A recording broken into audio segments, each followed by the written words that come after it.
El día de hoy vamos entonces a empezar con un nuevo libro que se llama el libro de Jueces.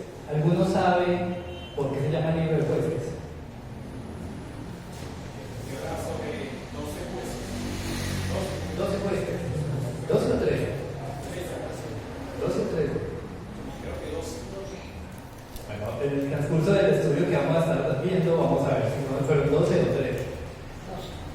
Listo, entonces, la clase de hoy va a llamarse Apostasía y Aflicción. Y está dividida en 3 secciones. Una es la apostasía y surgimiento de los jueces, el otro es Débora y Barak, y la tercera parte es la derrota de Sisera. La verdad que queremos estudiar hoy, y digamos que todo lo que vamos a estar estudiando siempre tengan en mente cuál es el objetivo detrás de esto. Es que Dios es misericordioso a pesar de las infidelidades de Israel, pero también disciplina a sus hijos cuando no obedecen. ¿Sí? Y que hay que entender que eso es una verdad absoluta. Dios es misericordioso. Amén. ¿Ha sido el Señor misericordioso con usted? Sí, amén.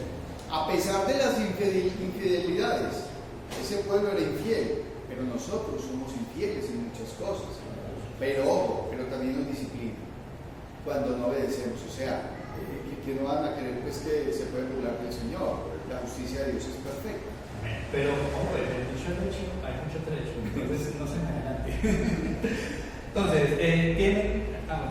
Hay algo muy especial y es que Josué llevó al pueblo por hasta donde el Señor les dio.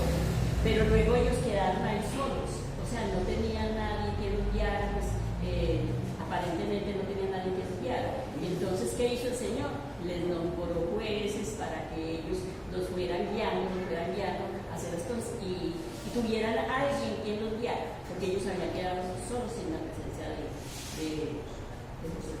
Listo. Yo hago una pregunta. ¿Quiénes no tienen Biblia cerca? Si no tienen la Biblia cerca, háganse cerca de alguien que la tenga. Y si de pronto necesitan ayuda, pues alzan la mano. Yo encuentro el libro. Vamos a buscar entonces en este momento el libro de Jueces. ¿Cierto? El libro de Jueces vendría siendo ¿cuál libro?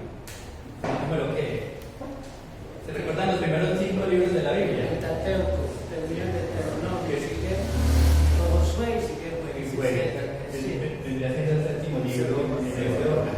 ¿Cierto? Génesis, Éxodo, Levítico, Números, Deuteronomio es el Pentateuco. Josué fue el libro que estudiamos y Jueces.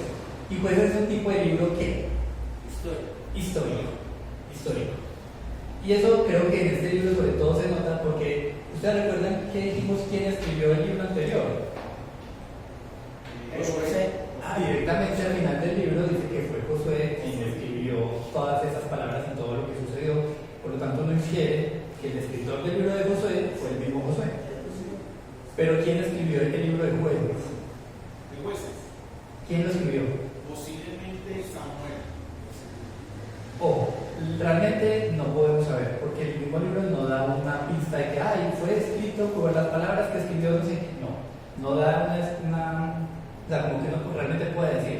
Hay estudiosos que dicen que fue el mismo Samuel. Samuel es un profeta que básicamente también lo llaman como el último juez de toda la generación, porque después de Josué, entonces Samuel empezó en la parte de los reyes en Israel, pero antes de los reyes, pues digamos que lo que habían eran jueces. Y no hay una claridad realmente de quién fue la persona que escribió. Es posible que digamos que de la generación de Samuel haya empezado a hacer como toda la recopilación, pero digamos que hay pistas que dan que es que realmente fueron estudiosos, ¿cierto? Los que escribieron como todo, o mejor dicho, no sé lo que han escrito como vamos a hacerlo, sino que ellos se encargaron de recopilar toda esta parte de esta historia para poder dejar como en un libro ya escrito cómo fue que sucedió. Fue como datos como recuperados de todo lo que vivieron en esa época. Correcto. Entonces, busquemos entonces el libro de Jueces, capítulo 1, versículo 1. ¿Sí? Entonces comienza diciendo: aconteció después de la muerte de Josué que los hijos de Israel consultaron a Jehová diciendo: ¿quién de nosotros subirá primero a pelear contra los cananeos? Entonces, ¿qué pasa? La misma generación que dijo este versículo que leímos al inicio, ¿cierto? El que dice: y el pueblo respondió a Josué: a Jehová nuestro Dios serviremos y a Jehová obedeceremos. Ellos empezaron siendo fieles. ¿Qué fue lo primero que hicieron? A Jehová.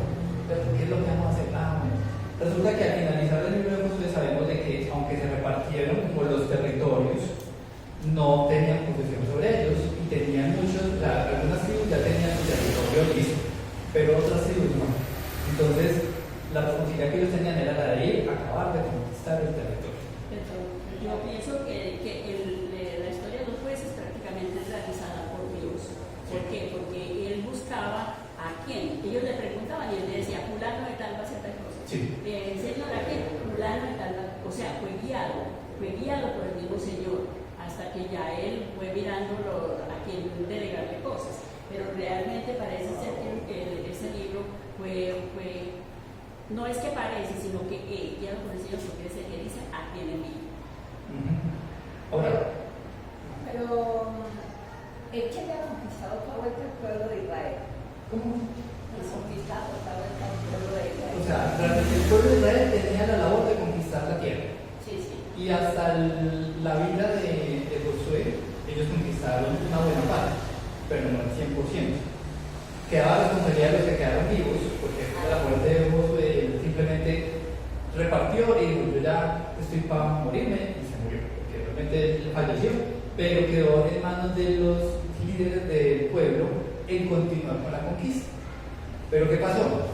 Durante todo el capítulo 1, ¿cierto? No lo vamos a leer porque es un poco extenso y tiene muchos nombres raros, pero en resumen lo que sucede es que el pueblo de Israel fue a conquistar los lugares que les hacían falta, pero no obedecían todo lo que tenían que hacer, porque en la medida que conquistaban, ¿qué más tenían que hacer?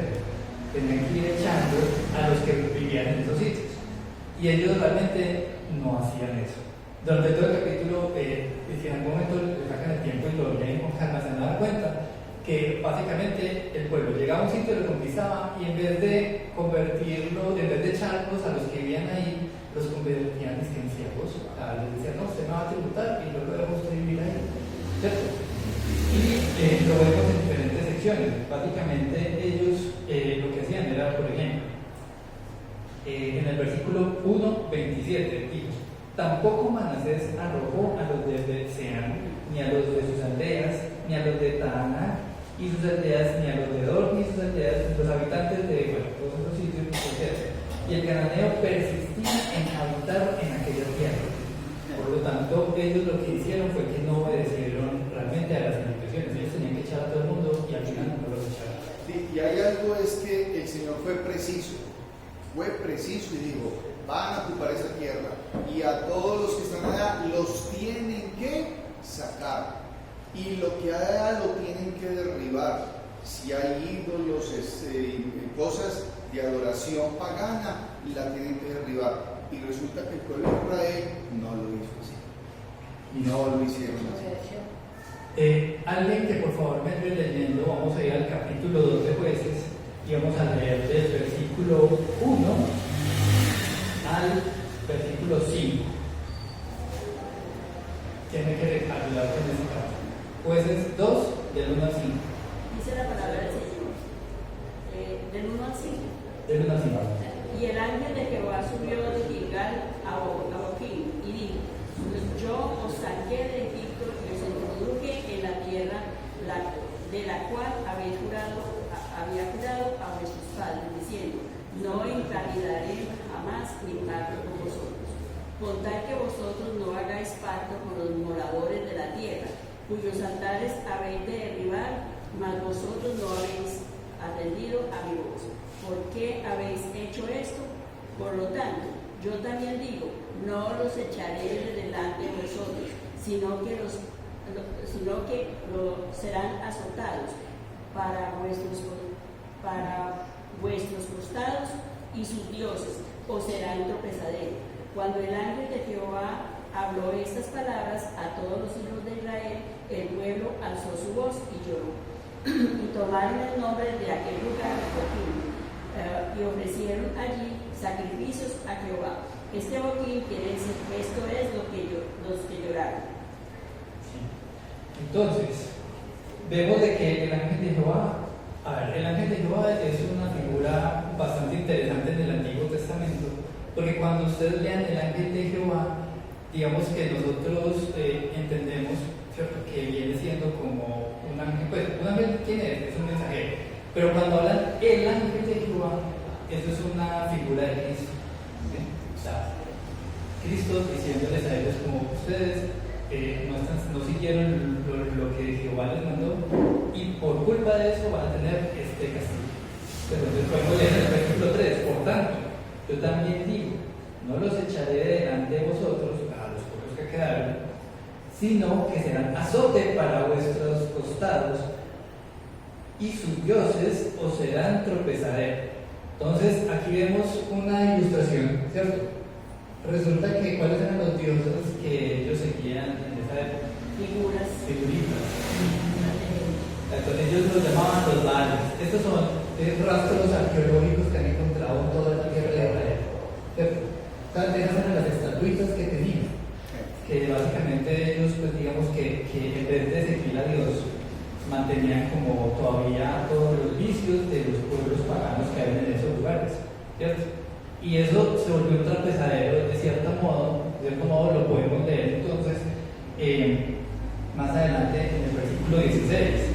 ¿Sí? En el momento en el que, perdón, 16 no.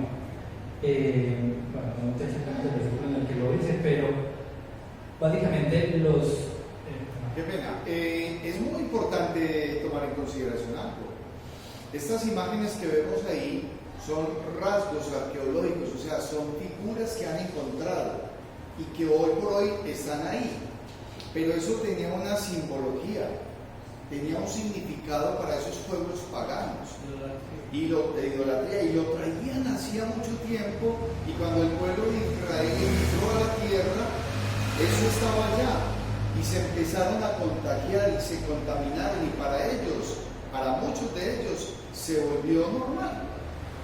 Y hay que tener un especial cuidado, porque aún hoy hay una gran cantidad de figuras o cosas arqueológicas, y las personas dicen, no le prestes atención, eso simplemente es una escultura. No, hay que tener cuidado. En ese tipo de cosas hay que tener cuidado, porque eso representaba algo, y ellos, eso era un tipo de adoración, y eso es algo tremendo, porque ha existido durante mucho tiempo. Y sigue existiendo. Y eso es lo que Dios decía, que cuando al pueblo de Israel, que cuando Él ha conquistado una tierra que destruye todo, que no quede nada, ceniza, nada ahí, y llegó al pueblo y no hizo caso omiso a esa cosa, hizo que lo hay. Hoy en día aparece, en los libros, en internet aparece eso. ¿Por qué? Porque el pueblo de Israel en esa época no pudo eliminar eso. Eso es lo que yo quería, eliminarlo. Eso desaparecía por completo, no existiera eso. Pero el pueblo de Israel no hizo caso, desobedeció, y entonces ahí está con eso ahora. Pero hoy en día hay gente que ya no ese tipo de acto, O sea, que ellos adoraban esos ídolos, esas imágenes. Sí, o Ahora sea. con ellos, estaban con Dios. Exacto, pero de cierto modo ellos lo que pasaba era que se dejaban influenciar de su entorno. ¿Por qué? Porque digamos que una de las cosas que uno ve y que uno puede sacar de esta parte es que Dios dice, hay que alejarse y sacar todo lo que puede volverse un tropezadero. Sí, si por ejemplo uno tiene malas amistades, si uno está rodeado de gente que en vez de ayudarlo a uno lo que hace es que lo hacen caer. Entonces, ¿qué es lo que Dios manda que hay que hacer? Y hay todavía hay muchas apostasías. El Señor le mandó que sacara, que destruyera todo, que echaran todo mataran a todas estas personas. ¿Por qué? Porque ellos iban a hacer después tropezadero para ellos. Entonces perdonaron la vida a mujeres, siervos y niños, y las vacas y todo eso. Dios no quería que dejara nada de eso. Por eso el Señor prácticamente nos abandonó. Pero ahora nuestra apostasía, ¿cuál es? Cuando nosotros nos arrodillamos. Yo, por ejemplo, mis primeros 20 años en estatuas delante de imágenes, Dios detesta eso.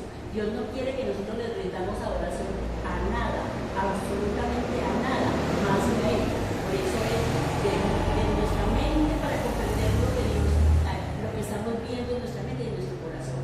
Pero ídolos todavía aún tenemos en medio de nuestros hogares.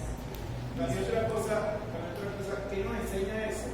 Por ejemplo, ustedes que estamos en un proceso, ¿qué nos enseña? Que nos apartemos de esas cosas malas que nos hacen daño, apartemos de la amistad que no es muy buena para nosotros. Creemos en Dios, confiemos en Dios y Él nos ayudará y nos sacará de ese lugar. Que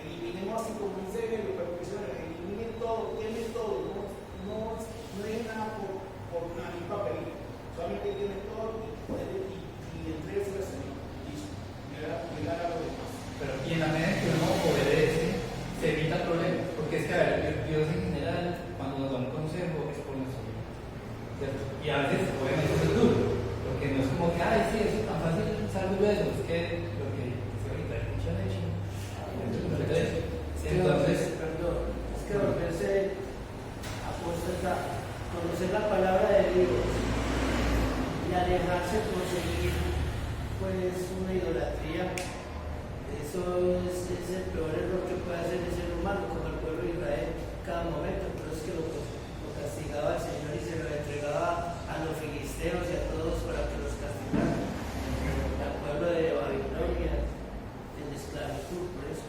Listo, leamos el capítulo 2, versículo 10. Alguien que me quiera ayudar con ese pasaje.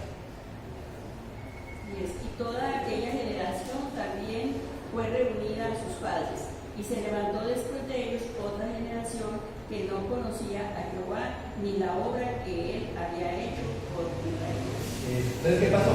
Realmente los que salieron de la generación de Josué salieron bien, o sea, ellos estaban firmes. Pero los que siguieron después fueron realmente los que cayeron. ¿Qué quiere decir? Significa que puede ser de que nosotros podamos estar firmes, pero digamos que las generaciones que vienen delante de nosotros, por la desobediencia de no decir, no, yo mantengo eso, pero yo no sigo eso. Uno no sabe realmente los que vengan delante de nosotros qué es lo que van a hacer. Entonces digamos que de cierto modo, por culpa de esa generación, las generaciones siguientes tuvieron esos tropezados. Entonces, ¿qué pasa? Lo que sigue, ya lo leímos ahorita al inicio del culto, creo que viene siendo el versículo 11 hasta el 23, y vamos entonces a leer ese fragmento que va del 2:16 al 19. Entonces dice, y Jehová levantó jueces de que los librasen de mano de los que...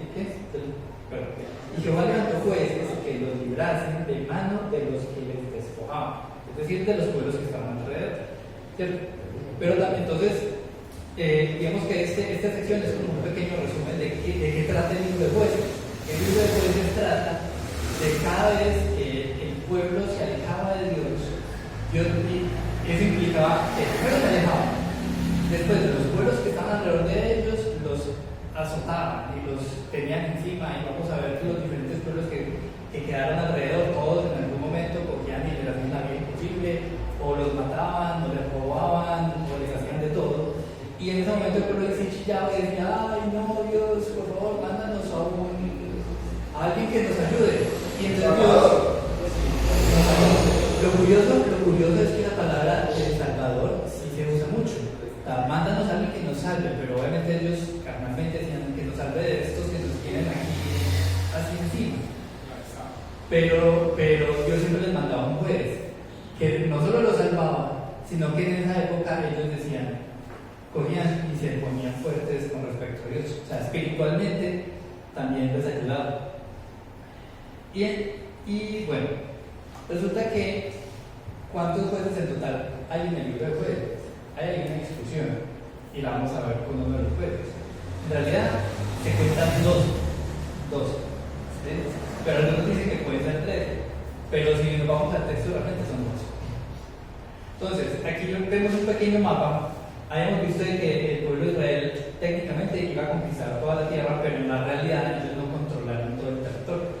Ellos terminaron controlando en esa época solo la partecita que se ve así como medio rojita. Lo que está en amarillo es de los pueblos que quedaron que al final nunca echaron. Entonces hay diferentes. Por ejemplo, que abajo hay uno que le llaman los moabitas, ¿cierto? Por acá metidos dentro del territorio que entre comillas controlaban estaban los amonitas. Por acá llegamos en la parte más desértica estaban los madianitas. Por este lado de aquí abajo, donde está la ciudad que hoy sí es súper conocida, que es la de Gaza, quedaba lo que llamaban los filisteos.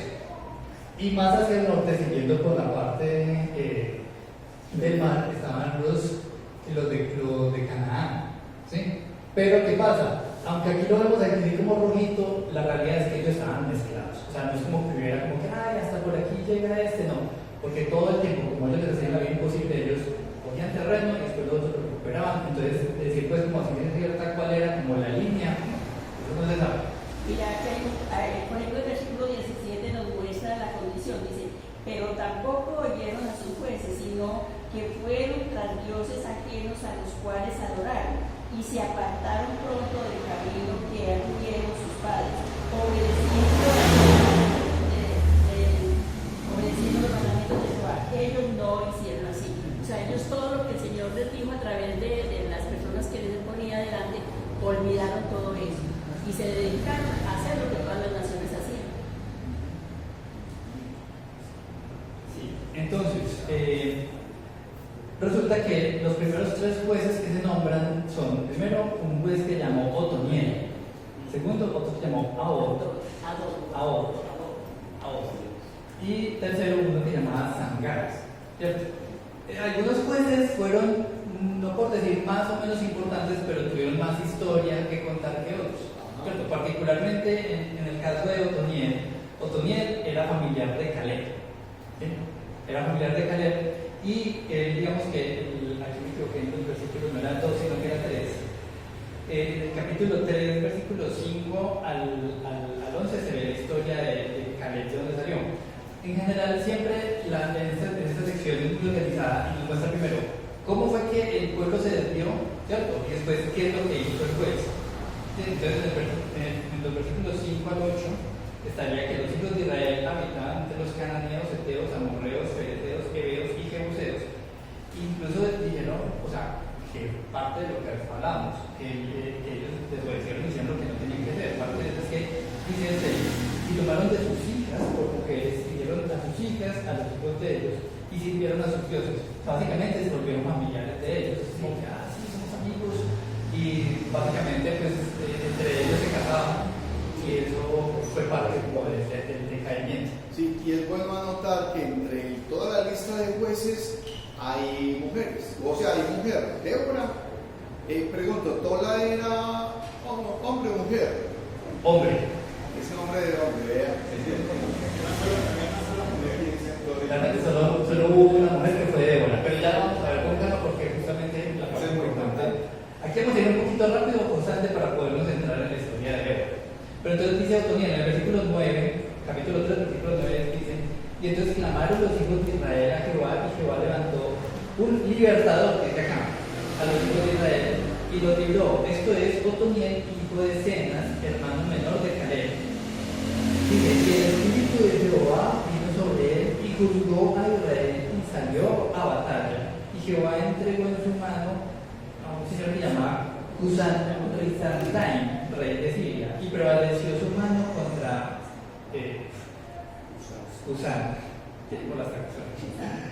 Y reposó la tierra 40 años, y murió Otoniel, hijo de Cenas. ¿Qué pasa? Gracias a ese juez, ¿cierto? Entonces el juez, digamos que tenía unas responsabilidades. Dios lo llamaba, él miraba al pueblo en el momento de angustia, o sea, realmente ellos pecaban. En el momento en que pecaban, les iba mal, y los cogían y les hacían de todo. Dios levantaba a un juez y lo llamaba. Ese juez peleaba contra esos enemigos y los libraba. Y durante ese tiempo, esa persona tenía la responsabilidad de juzgar al pueblo. Entonces, ¿qué quiere decir? De estar al frente, de dirigir como al pueblo. Cuando había problemas, ellos decían, como no somos una anarquía, no nos movemos por nuestro lado, vamos al juez. Y durante el tiempo de vida de esa persona, las cosas iban bien porque el juez se volvía como al ejemplo a seguir y la gente decía, bueno, tenemos que buscar de Dios, no podemos estar como haciendo lo que se nos dé la gana. Y generalmente eso era hasta que la persona moría. Y después de que la persona moría, a los hijos que quedaban, o las personas que quedaban, se les olvidaban y volvían a caer. Entonces, eso fue el momento de Otoniel. Después vemos al segundo juez, que se llamó Ahod va desde el capítulo que fue el versículo 3, el capítulo 3, versículo 2 al 30, un poco largo, pero entonces comienza diciendo como otra apostasía. Entonces dice que lo volvieron los hijos de Israel a hacer lo malo ante los ojos de Jehová, en el versículo 12. Y Jehová fortaleció a Eglón, rey de Moab, contra Israel, por cuanto habían hecho lo malo ante los ojos de Jehová.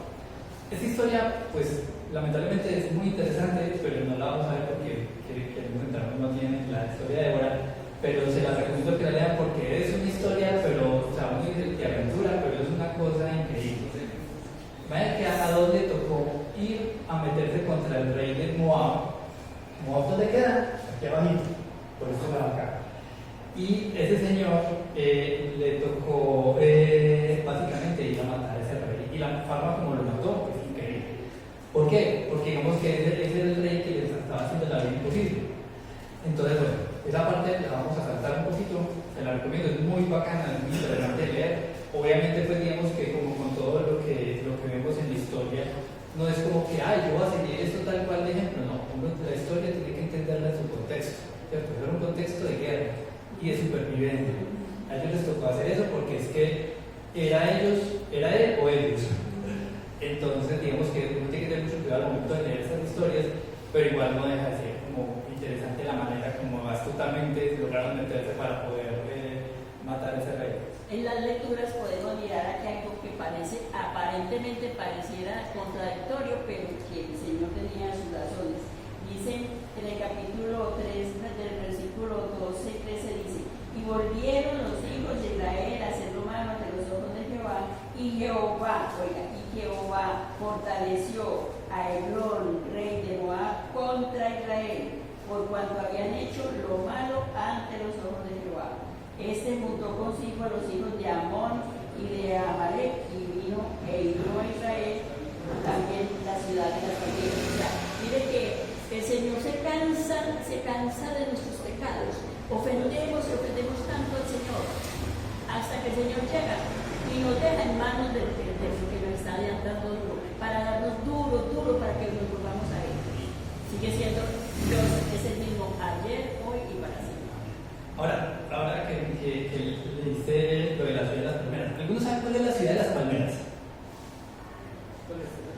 ¿Sí saben cuál es la ciudad de las palmeras? Porque es como que, sí, la ciudad de las palmeras, y claro, la ciudad de las palmeras. ¿Y cuál es? ¿Cuál? No, resulta que la ciudad de las palmeras es una ciudad demasiado famosa, por eso es que ni siquiera le dicen el nombre de otra, sino que no, la ciudad de las palmeras. Resulta que Jericó era conocida como la ciudad de las palmeras. ¿Y recuerdan dónde queda Jericó? Jericó queda más o menos por este ladito, ¿cierto? En la parte antes de que el río Jordán desemboque en lo que hoy llamamos el Mar Muerto. Entonces imaginen que estos de Moab se metieron hasta por allá, y eso que no era el territorio de ellos. Entonces así de arrotados los tenían. Y recuerden que Jericó era una ciudad bastante importante porque por ahí era por donde pasaban todos los mercaderes de esa época. ¿Por qué? Porque como recuerden, toda esa parte era pura montaña. Los mercaderes que venían en sus camellos y todo eso preferían pasar por la ribera, que era más fácil de caminar. Entonces, todos transportaban telas, víveres, muchas cosas. claro, porque para acá para abajo quedaba Egipto y para allá para arriba quedaba Mesopotamia. Entonces sí o sí todos esos mercados tenían que pasar por ahí. Por el desierto. No, en vez de pasar por el desierto, porque en el desierto no hay agua. Perdón. Ellos tenían que pasar por toda esa región que era justamente donde había agua, y la parte que es del río Jordán es más bien planita. Entonces ese siempre ha sido un lugar bastante importante. Incluso investigando un poquito, hoy en día nadie puede pasar por ahí. ¿Saben por qué? Eso está repleto de minas que rapadas. Toda la ribera del río Jordán, casi toda, ese es lo que hoy en día limita la parte de Israel con otro país que se llama Jordania, y hoy en día eso está repleto de minas. Pero bueno, no nos desviemos. El último juez de esta sección se llama Sangar. Al final del versículo 30 dice: y reposó la tierra 80 años. Sí, de 30. Así fue subyugado Moab aquel día bajo la mano de Israel. Reposó la tierra 30 años. 80. Sí, en el anterior había reposado 40. 40. En este reposó 80. 80.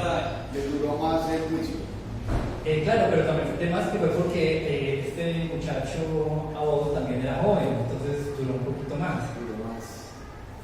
Duró un poquito más porque, claro, en el caso de Otoniel seguramente ya era una persona un poco más mayor, pero entonces no duró tanto. Además era una persona que era más de guerra. En cambio por la historia, yo era más bien como un espía. Para que no era tanto de meterse a hablar de duro, sino que era más de cabecita. Y de este señor de Sangar, solamente hay un versículo. ¿Quién quiere ayudar leyendo el versículo 31, por favor? Después de Sí, adelante. después de él fue Sangar, hijo de Anar, el cual mató a 600 hombres de los filisteos con una Aguilar. de bueyes y están desarrollados. ¿Dónde quedaban los filisteos en el mapa? Aquí, por ese sector. Entonces vemos de que ellos estaban azotados, era por todos lados. Al lado de casa. Al lado de Gaza. La Gaza hoy en día la ubicamos acá, pero en todo este sector, que justamente es planito al lado del mar, es un sector súper bueno porque por ahí pasan varios ríos que bajan de este sector que es montañoso, y al ser plano es bastante apetecido y es sea, a nivel de un lugar que uno dice, este es bueno para vivir, resulta que este es un lugar bastante bueno. Por eso es que hoy en día, usted sabe que el área de Gaza, es más o menos el área, de la misma área que es el Valle de Aburrá, o sea, más o menos así de grande. Y allá vive básicamente un poquito más de la gente que vive acá pues, en el Valle de Aburrá, o sea, eso está repleto de gente. Y en esa época era igual, o sea, había muchas personas, obviamente no la misma cantidad, pero justamente ese lugar era controlado por los filisteos.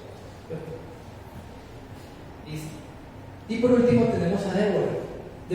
La historia de Débora, por eso nos adelantamos un poquito, es bastante interesante porque de todos estos jueces era la única mujer. Entonces vamos a hablar un poquito sobre Débora. Entonces vamos a empezar por el capítulo 4, versículos 1 al 3. Dice: después de la muerte de Ahod, los hijos de Israel volvieron a hacer lo malo ante los ojos de Jehová. No les daba juicio sino mientras estaba de cuerpo. Versículo 2: y Jehová los vendió en manos del rey de Javín, rey de Canaán. ¿Dónde quedaba Canaán? Bueno, mi papá quedó en Canaán. ¿Dónde quedaba? Estaba aquí y Canaán allá arriba. ¿Lo que quiere decir? Que eran los pueblos que estaban era más hacia el lado norte. El pueblo enlazado. Entonces dice: rey Javín, rey de Canaán, versículo 2. Capítulo 2. El cual reinó en Azor, y el capitán de ese ejército se llamaba Císara, el cual habitaba en una ciudad llamada Jarosés. Entonces, para ubicarnos, Azor queda más o menos por donde, queda por el lado arriba. Ustedes alcanzan a ver que hay un laguito ahí arriba, que hay un puntico rojito que dice Azor, que quedaba hacia la parte norte. En ese lago que en el futuro se le iba a llamar el mar de Galilea. Entonces la región es montañosa, entonces básicamente era gente de montaña. Y Hazor era la ciudad principal de ese lugar, y resulta que ahí era donde se ubicaba este rey que se llamaba Javín. Entonces imaginen, aunque aquí en el mapa anterior dice como que no, que este sector era de Canaán, pero que lo rojito era de Israel, que va. Lo que yo les decía, eso era básicamente como un montón de pueblos. O sea, realmente el territorio todos decían que era de ellos. Y ellos controlaban partes y los otros controlaban otras partes. El versículo 3 dice: entonces los hijos de Israel clamaron a Jehová porque aquel tenía 900 carros errados y habían oprimido con crueldad a los hijos de Israel por 20 años. ¿Eso qué quiere decir? Que entre la muerte de Sangar, ¿cierto?, y el surgimiento de Débora, hubo más o menos un tiempo de 20 años en los que se relajaron. O sea, en 20 años dijeron como que, sí, estamos bien, no pasa nada, tal. Y se empezaron a desviar, seguramente empezaron a adorar a dioses ajenos, y ahí fue cuando Dios básicamente les mandó una azote encima. Entonces empezamos a ver que hubo un llamado de parte de quién, de Dios, ¿cierto? Vamos a leer del capítulo 4, versículo 4. Dice: gobernaba en aquel tiempo de Israel una mujer, Débora, profetisa y mujer de Lapidot, y acostumbraba a sentarse bajo la palmera de Débora entre Ramá y Betel, en el monte Efraín, y los hijos de Israel subían a ella a juicio. Para, ¿dónde quedan los montes de Efraín? Aquí vemos este mapa, vuelvo a mostrar como la distribución de las tribus de Israel. Efraín quedaba más o menos por aquí por la mitad. Jerusalén quedaba en el área de Benjamín, pero Betel era como el límite en el que quedaba la región que se llama Efraín.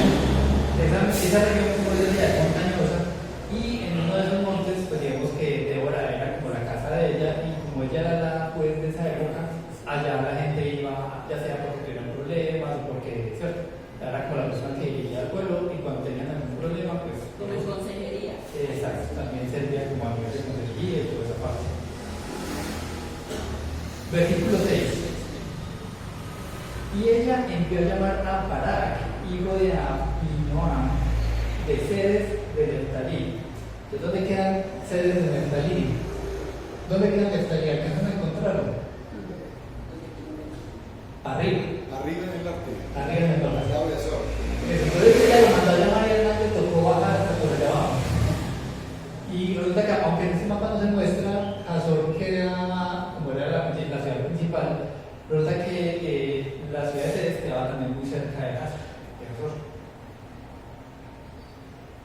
Entonces el versículo 6 dice, y le dijo, ¿no te ha mandado Jehová Dios de Israel diciendo, ve, junta a tu gente en el monte Tabor y toma contigo 10,000 hombres de la tribu de Neftalí y de la tribu de Zabulón, y yo atraeré hacia ti al arroyo de Sisón a Císara, capitán del ejército de Jamín, con sus carros y su ejército, y lo entregaré en tus manos.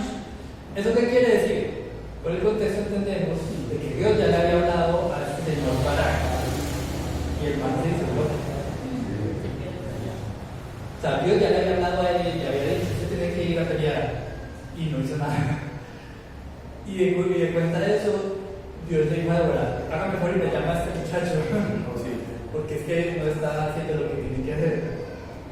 Compañero, pero todavía existe ese nombre de esa ciudad.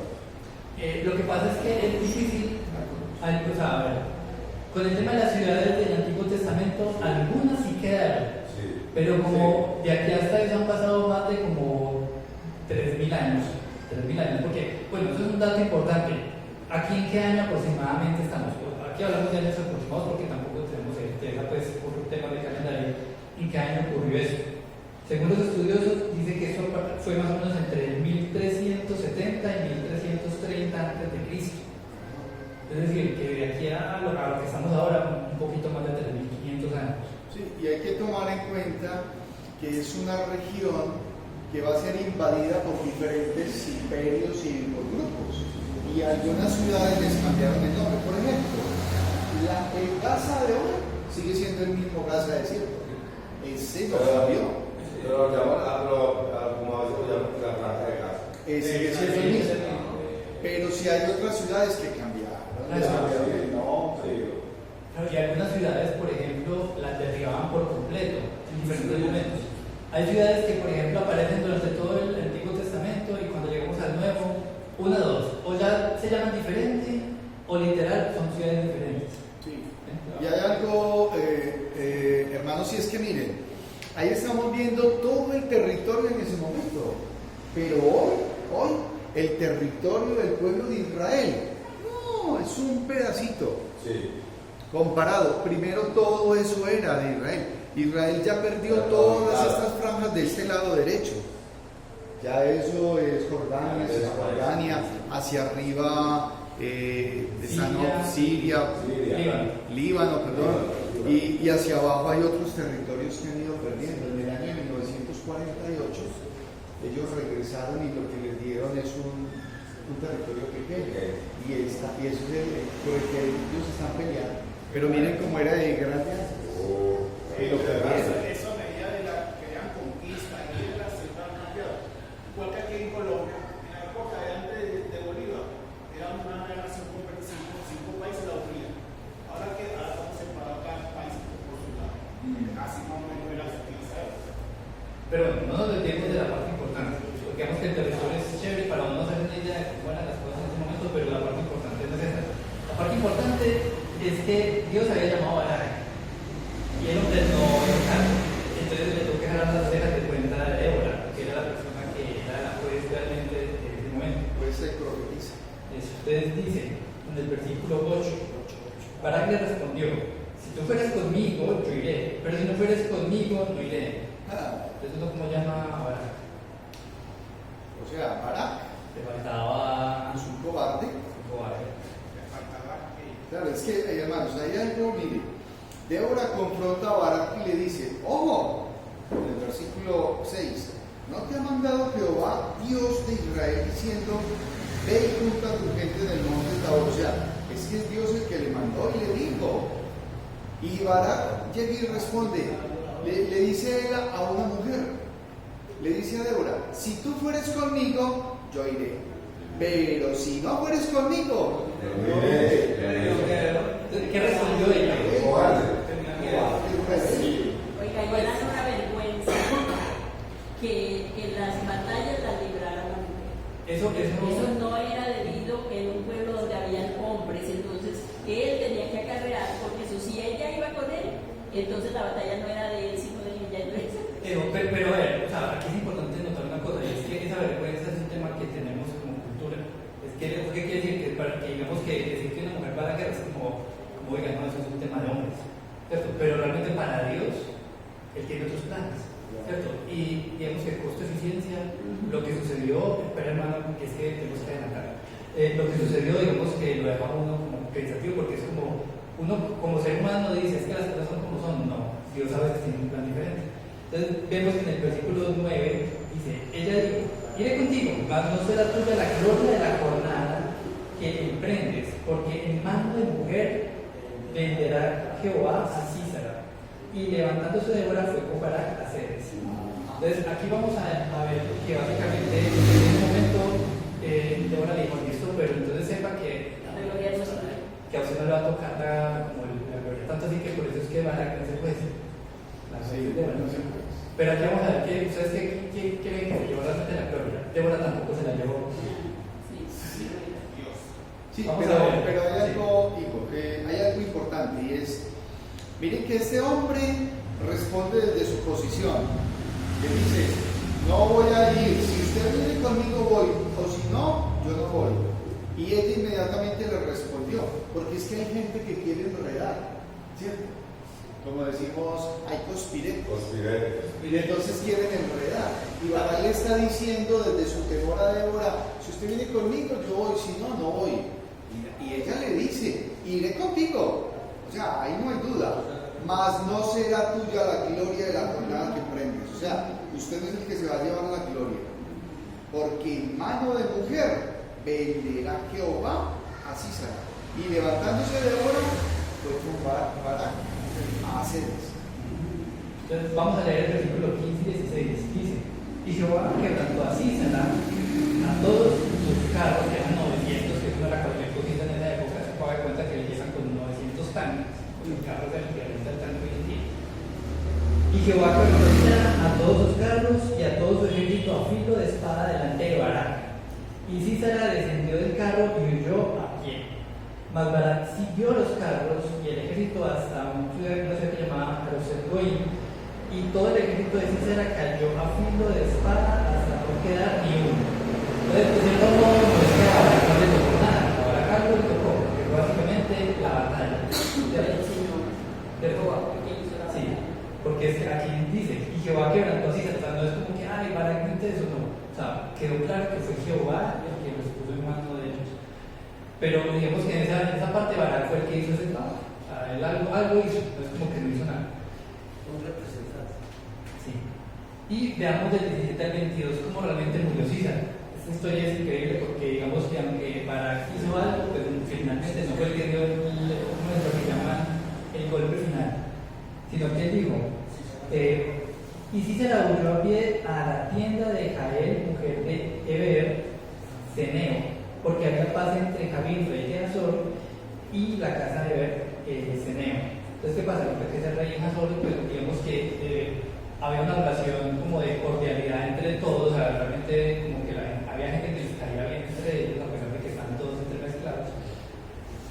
Y dice el versículo 18, y saliendo Jael, o sea, la mujer de este señor Heber, a recibir a Císara, le dijo, ven, señor mío, ven a mí, no tengas temor. No, venga, que no le va a pasar nada, venga, muchacho. Y él vino a ella, a la tienda, y ella le cubrió con una manta. Le había dicho, venga, yo le escondo porque no le pase nada. Pero en realidad era una traición. Y él le dijo, te ruego que me des de beber un poco de agua, pues tengo sed. Y ella abrió un odre de leche y le dio de beber. Y él le volvió a cubrir. Entonces aquí puse un poquito de leche porque ¿qué pasa cuando una persona toma leche que está muy hambrienta? Le da más sueño. Porque la leche, pues digamos que es un poquito más. O sea, uno no toma la leche y uno dice, listo, me voy a poner a hacer cosas. No, porque eso lo llena. Y si usted está muy cansado, eso es lo que va a hacer. De hecho, recomienda que si usted no es capaz de dormir, tómese una leche tibia. ¿Por qué? Porque eso le da sueño, ¿no? Eso relaja. De hecho, una de las cosas que dicen es que la leche es un relajante natural, o sea, ayuda como a calmar como si no está como muy así como acelerado. Pues ya uno se hace un poquito. Lo que pasa es que igual no toma leche, mucha leche,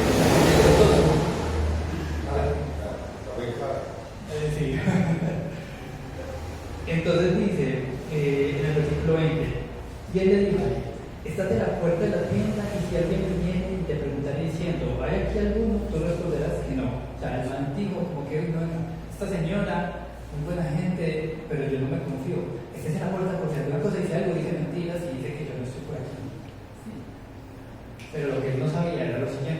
21.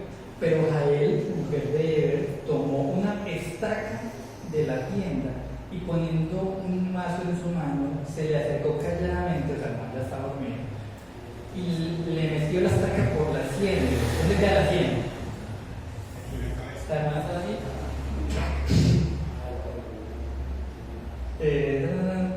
Le metió la estaca por las sienes, en el versículo 21, y la enclavó en la tierra. O sea, ¿qué quiere decir? Que pasó desde acá hasta el otro lado. Versículo 21, perdón, se me pasó. Pues él estaba cargado de sueño y cansado y así murió. 22. Pues estaba cargado de sueño y cansado y así murió.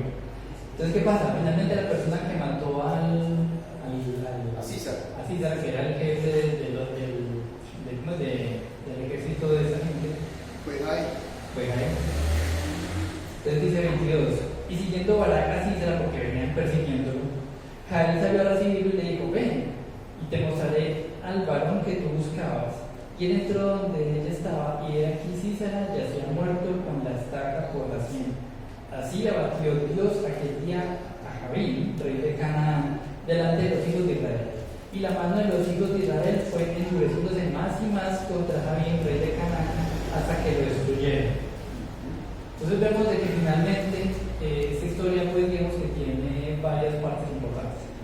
Hay una parte última que yo les recomiendo que tomen el tiempo de leer, porque es un cántico, todo el versículo 5 es un cántico que se llama el cántico de Débora y Barak, en el que básicamente vamos a entender qué era lo que ellos pensaban, qué era lo que Barak y qué era lo que Débora pensaban en el transcurso de toda esa historia, porque una cosa es que alguien se lo cuente a uno y otra cosa es ver lo que ellos realmente internamente tenían en su cabeza.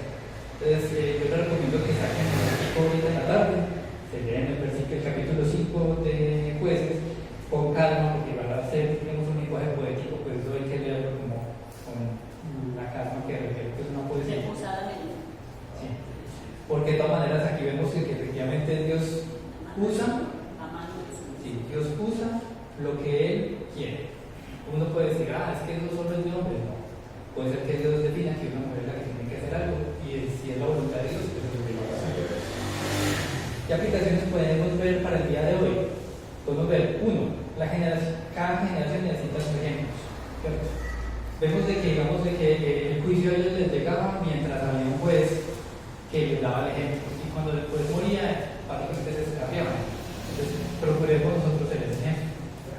2. Dios deja elementos, pongamos los entre comillas, elementos en el camino del creyente para ver su fidelidad a Él.